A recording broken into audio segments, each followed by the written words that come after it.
నారాయణ సమారంభాం శంకరాచార్య మధ్యమాం శ్రీసిద్ధేశ్వర పర్యంతాం వందే గురు పరంపరాం.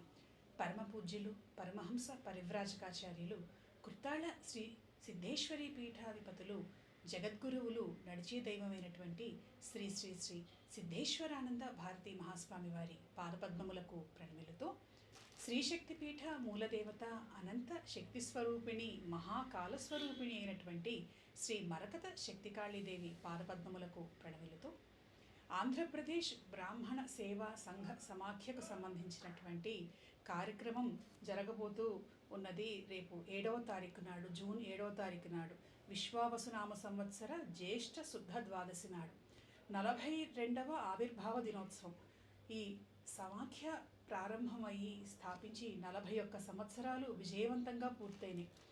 ఈ సంఘాన్ని స్థాపించినటువంటి వారు, ఈ సంస్థను స్థాపించినటువంటి వారు మా పరమగురువులు కృత్తాళ పూర్వ పీఠాధిపతులు జగద్గురువులైనటువంటి శ్రీ శ్రీ శ్రీ శివచిదానంద భారతీ మహాస్వామి వారు. బ్రాహ్మణ శ్రేయస్సును దృష్టిలో పెట్టుకొని బ్రాహ్మణ జాతి అభివృద్ధి చెందాలి, అన్ని రంగాల్లోనూ కూడా బ్రాహ్మణులు ముందు ఉండాలి, బ్రాహ్మణ శ్రేయస్సే ఈ సమాజానికి హితాన్ని కలిగిస్తుంది అనేటువంటి అద్భుత నినాదంతో వారు ఈ సంఘాన్ని ప్రారంభం చేయటం జరిగింది. వారి ఆశీర్వచన బలం దేవతలు అందరూ కూడా అనుగ్రహించారు. 41 సంవత్సరాలు విజయవంతంగా ఈ సంస్థ అద్భుతంగా నడిచింది. ఎంతోమంది అతిరథ మహారథులు, మేధావులు ఈ సంస్థ కార్యక్రమాల్లో పాల్గొంచుకొని సంస్థ అభివృద్ధిని చేయటం మాత్రమే కాకుండా ఆశయాలను నెరవేరుస్తూ ఉన్నారు.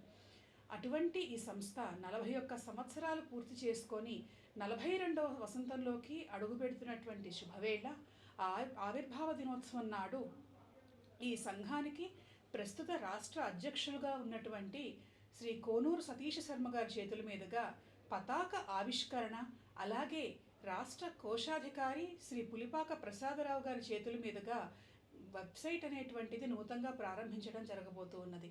చాలా సంతోషాన్ని కలిగిస్తూ ఉన్నటువంటి అంశం. సాంకేతిక పరంగా కూడా మరింతగా ఈ సంస్థ అభివృద్ధి చెందాలి, ప్రపంచవ్యాప్తంగా ఉన్నటువంటి బ్రాహ్మణ జాతిని ఐక్యం చేయటంలో ఈ వేదిక ఎప్పుడూ కూడా ముందుండాలి అని కోరుకుంటూ ఈ కార్యక్రమాన్ని నిర్వహిస్తున్న వారందరికీ కూడాను మరింతగా మా పీఠదేవత ఆశీస్సులు, సిద్ధగురువుల కరుణ ఉండి ఇంకా అభివృద్ధి పదం వైపు అడుగులు వేయాలి అని ఆశిస్తున్నాను. స్వస్తి, శుభమస్తు.